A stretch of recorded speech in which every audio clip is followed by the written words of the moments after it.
नमः संस्कृताय। आज इस वीडियो में हम कक्षा 12 साहित्यिक हिंदी के जो एमसीक्यू प्रश्नोत्तर हैं उन प्रश्नों के उत्तर देखेंगे और समझेंगे कि वो सही हैं तो क्यों सही हैं। खंड का पहला प्रश्न है, खड़ी बोली की प्रथम रचना। इनमें जो रचनाएं दी गई हैं उनमें से पूछा गया कि खड़ी बोली की प्रथम रचना कौन सी है। तो इसका सही जवाब है आपका गोरा बादल की कथा, जो कि जटमल द्वारा 1623 में लिखी गई थी। अगला प्रश्न पूछा गया है, तिब्बत यात्रा के लेखक हैं। तो तिब्बत यात्रा के लेखक कौन हैं? आप सभी जानते हैं, राहुल सांकृत्यायन। इन्होंने घुमक्कड़ शास्त्र भी लिखा है और ये बहुत अच्छे यात्रा वृत्त लिखने वाले लेखकों में से एक हैं। अगला प्रश्न इस प्रकार से है, कौन सी रचना नाटक नहीं है? अब ये प्रश्न कभी कभी ऐसा लगता है बच्चों को कि नाटक है, ये पूछा जा रहा है, और जबकि पूछा क्या गया कौन सी रचना नाटक नहीं है। तो गरुण ध्वज नाटक है, लक्ष्मी नारायण मिश्र द्वारा लिखा गया। राजमुकुट ये भी नाटक है, और ये किसने लिखा है? ये लिखा है श्री व्यथित हृदय जी द्वारा लिखा गया है। जो आन का मान है वह भी नाटक है, और किसने लिखा है? वो लिखा गया है श्री हरिकृष्ण प्रेमी द्वारा। अब पूछा गया नाटक नहीं है, तो नाटक क्या नहीं है? अपना अपना भाग्य। तो अपना अपना भाग्य है क्या? ये कहानी है और ये जैनेन्द्र के द्वारा लिखी गई है। अगला प्रश्न है, माटी की मूर्तें के लेखक हैं। तो माटी की मूर्तों के लेखक कौन है? राम वृक्ष बैनीपुरी जी हैं, और ये इनका क्या है? रेखा चित्र है, जो कि 1946 में प्रकाशित हुआ था। अगला प्रश्न है, चिंतामणि किस विधा की रचना है? चिंतामणि किसकी विधा की रचना है? तो ये निबंध विधा की रचना है, और आचार्य रामचंद्र शुक्ल की कृति है। चिंतामणि भाग 1 और भाग 2 निबंध संग्रह के रूप में जाना जाता है।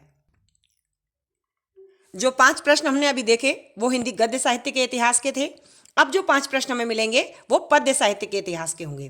पहला प्रश्न है, ज्ञानपीठ पुरस्कार निम्नलिखित में से किस रचना पर मिला? तो ये जो रचनाएं हैं उन रचनाओं में से ज्ञानपीठ पुरस्कार मिला था चिदंबरा कृति को, जो कि सुमित्रा नंदन पंत द्वारा लिखी गई है। अगला प्रश्न है, श्रद्धा मनु शीर्षक रचना किस ग्रंथ से संकलित है? और श्रद्धा मनु का जो शीर्षक है वो कामायनी नामक महाकाव्य से में संकलित है, और ये जयशंकर प्रसाद द्वारा लिखा गया महाकाव्य है। जयशंकर प्रसाद जिन्हें छायावाद के स्तंभ चतुष्टय में जाना जाता है। अगला प्रश्न है, सूर्यकांत त्रिपाठी की रचना है। तो सूर्यकांत त्रिपाठी की रचना कौन सी है? इसका जवाब है राम की शक्ति पूजा। राम की शक्ति पूजा इनका काव्य है, और इन्होंने इसमें रामचंद्र जी ने जब लंका पर विजय प्राप्त करने से पहले शक्ति की पूजा की थी उसका वर्णन है, और इसकी भाषा संस्कृत निष्ठ तत्सम शब्दावली से युक्त है। अगला प्रश्न है, महादेवी वर्मा को ज्ञानपीठ पुरस्कार किस सन में प्राप्त हुआ? तो इनको जो ज्ञानपीठ पुरस्कार मिला था वो इनकी यामा कृति पर मिला था, और उसका जो समय है वो 1982 और 83 के बीच में है। अब 82-83 में से यहाँ पर क्या दिया गया है? यहाँ पर 83 दिया गया है, तो हम इस जवाब को ही सही मानेंगे। 82-83 के बीच में इनको यामा कृति पर ज्ञानपीठ पुरस्कार मिला था। किसको? महादेवी वर्मा को। अगला प्रश्न है, इंदु पत्रिका के प्रकाशक हैं। तो इंदु पत्रिका के प्रकाशक कौन है? संपादक कौन है? ये 2 तरीके के प्रश्न आते हैं। तो यहाँ पर इनके जो प्रकाशक हैं वो हैं अंबिका प्रसाद गुप्त, ये हैं। और अंबिका प्रसाद गुप्त जी ने जो जयशंकर प्रसाद की प्रेरणा से इस पत्रिका का प्रकाशन किया था। अब हमारा अगला प्रश्न जो होगा वो अन्य बहुविकल्पी प्रश्नों से है। अन्य जो प्रश्न हैं उनमें 3 नंबर की हमारी संधि आती है। तो उससे ही पहला प्रश्न है, पवित्रम का संधि विच्छेद है। तो पवित्रम का जो सही संधि विच्छेद है वो क्या होगा?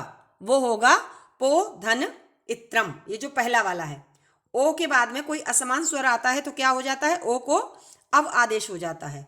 तो यहाँ पे जो पवित्रम अवइत्रम ये हमारी ध्वनि निकल के आ रही है, तो ये अयादि संधि है, जिसका कि सूत्र है एचो यवा यावह। एचो अयवा यावह, ये इसका सूत्र है। और अगला प्रश्न इस प्रकार है, हरेव का संधि विच्छेद है। हरेव, हरेव का संधि विच्छेद क्या होगा? हरे धन अव। हरे अव हमारी कौन सी संधि है? ये पूर्व रूप संधि है। यानी कि एकारांत ओकारांत शब्द के बाद में यदि ह्रस्व आ आता है, छोटा आ आता है, तो वह क्या होता है? वह पूर्व के स्वर में परिवर्तित हो जाता है। तो हरेव हमारी कौन सी संधि है? पूर्व रूप संधि। इसका सूत्र क्या है? एंग पदांतादति, ये हमारा इसका सूत्र है। अगला प्रश्न इस प्रकार है, दोग्धा का संधि विच्छेद है। तो दोग्धा का संधि विच्छेद क्या है? दोग धन धा, कौन सा वाला? ये जो हमारा दा ऑप्शन है, ये सही होगा। और ये कौन सी संधि है? ये संधि है हमारी जस्तु संधि। जस्तु संधि में क्या होता है कि जिसका सूत्र होता है झलाम जस झसी। यदि हमारे झल प्रत्याहार के वर्ण के बाद में झसी प्रत्याहार के वर्ण आते हैं तो वह जस प्रत्याहार में परिवर्तित हो जाते हैं। अब यहाँ पे देख रहे हो घा, का खा ग घ चौथा वर्ण था, और इसको हमने ये दोग्धा में आपको देख रहे हो ग तीसरा नंबर का दिखाई दे रहा है। तो ये चौथे नंबर का व्यंजन तीसरे में परिवर्तित हो गया, तो जस्तु संधि के अंतर्गत आता है। अगला प्रश्न इस प्रकार से है, समास से पर आधारित ये प्रश्न है, उसमें पूछा गया है निम्नलिखित में से किसी एक पद का विग्रह करके समास का नाम लिखिए। नाम भी लिखना है और उसका विग्रह भी करना है। तो यहां दिया गया है प्रतिदिनम। प्रतिदिनम कौन सा समास है? अव्ययी भाव समास है, और इसका विग्रह क्या होगा? दिनम दिनम प्रति। इसी प्रकार से जो दूसरा समास है, सामासिक पद है, वो दिया गया है गदा हस्तः। गदा हस्ता का मतलब गदा है हाथ में जिसके, वह या तो वो भीम होंगे या वो हनुमान होंगे। तो गदा हस्ते यस्य सह, अर्थात भीम या हनुमान, दोनों में से कोई भी एक हो सकते हैं। और जब अन्य पद प्रधान होता है तो वो अन्य पद प्रधानो बहुव्रीहि, बहुव्रीहि समास होता है। तीसरा दिया गया था दशाननः, यानी दशानन कहते ही हमें अन्य पद का बोध होता है, अर्थात रावण का। तो इसका भी समासिक विग्रह क्या होगा? दश आननानि यस्य सह, ये भी हमारा बहुव्रीहि समास है। तो आपने देखा दो बहुव्रीहि समास के उदाहरण और एक अव्ययी भाव समास का उदाहरण विग्रह के साथ आपसे पूछा गया था, लेकिन आपको इनमें से कोई एक ही करना था। आशा है आपने ये सही किया होगा। अब अगला जो हमारा जो प्रश्न है वो प्रत्यय से आता है। लघुता में प्रत्यय है, लघुता शब्द है और इसमें कौन सा प्रत्यय है ये पूछा जा रहा है। तो लघुता में जो हमारा प्रत्यय होगा वो कौन सा होगा? वो तल प्रत्यय होगा। तल प्रत्यय जो है वो हमारा आकारांत स्त्रीलिंग शब्द में परिवर्तित जब हमें शब्द करने होते हैं तो ला की संज्ञा हो जाती है और ता में आ भी आवृत हो जाता है, मिल जाता है, तब हमारा शब्द संपन्न होता है लघुता। जो भी पुल्लिंग शब्दों से स्त्रीलिंग शब्द जब हमें बनाने होते हैं तो हम तल प्रत्यय का प्रयोग करते हैं। लघुता, गुरुता, महत्ता, ऐसे शब्द। अगला प्रश्न पूछा गया है, मतुप किस शब्द में मतुप प्रत्यय है? यहाँ पूछा गया किस शब्द में मतुप प्रत्यय है। तो मतुप प्रत्यय किसमें है? तो इसमें धीमान शब्द में हमारी मतुप प्रत्यय है। और धीमान का, धीमान है बुद्धि, बुद्धि से युक्त जो व्यक्ति है उसको हम धीमान कहते हैं। और मतुप प्रत्यय में क्या होता है? पुल्लिंग में अलग रूप बनता है, स्त्रीलिंग में अलग और नपुंसक लिंग में अलग बनता है। तो धीमान अगर स्त्रीलिंग होता तो धीमती, और यदि नपुंसक लिंग का कोई शब्द होता तो धीमत हमारा रूप बनता। और अगला हमारा जो प्रश्न है वो इस प्रकार से है, रेखांकित पदों में से किसी एक पद में विभक्ति तथा संबंधित नियम का उल्लेख कीजिए। अब यहाँ पर आपसे विभक्ति भी पूछी जा रही है और नियम का भी उल्लेख मांगा जा रहा है। अब लिखा हुआ है भिक्षुकः पादेन खंजः अस्ति। तो जो रेखांकित हमारा पद है वो क्या है? पादेन। पादेन माने पैर से, और कैसा है? खंजः माने लंगड़ा है। तो यहाँ पर हमारी जो विभक्ति होगी वो कौन सी होगी? तृतीया विभक्ति। अच्छा, और ये इसका जो संबंधित नियम क्या होगा? वो होगा येनांग विकारः। जिस अंग में कोई विकार या परिवर्तन होता है उसमें तृतीया विभक्ति लग जाती है। तो पैर में विकार है इसलिए पादेन शब्द बना। अगला है यहाँ पर सुग्रीवः रामस्य सखा आसीत। सुग्रीव राम के सखा हैं, मतलब मित्र थे, आसीत माने थे। तो यहाँ पर कौन सी विभक्ति है? तो यहाँ पर हमारी जो विभक्ति रामस्य में लगी हुई है वो है हमारी षष्ठी विभक्ति।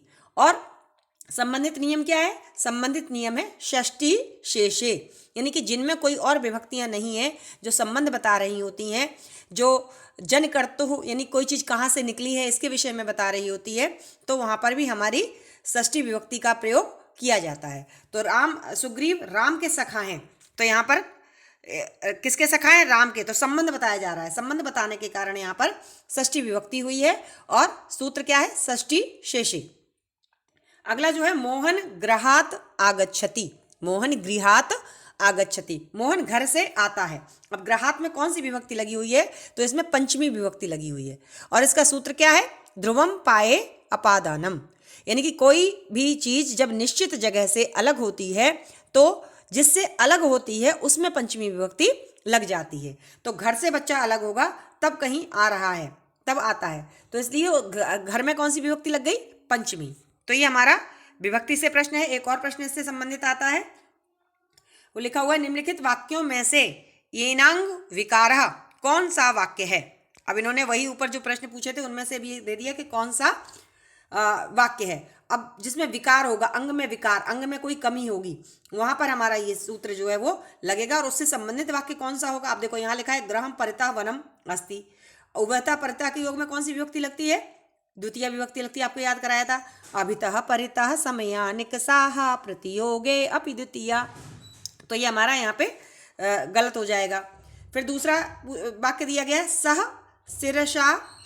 शिरसा खलवाटः, वह सिर से गंजा है। अब ये विकार है, गंजापन एक विकार होता है, कमी होती है, तो इसलिए येनांग विकारा सूत्र हमारा किस में लग जाएगा?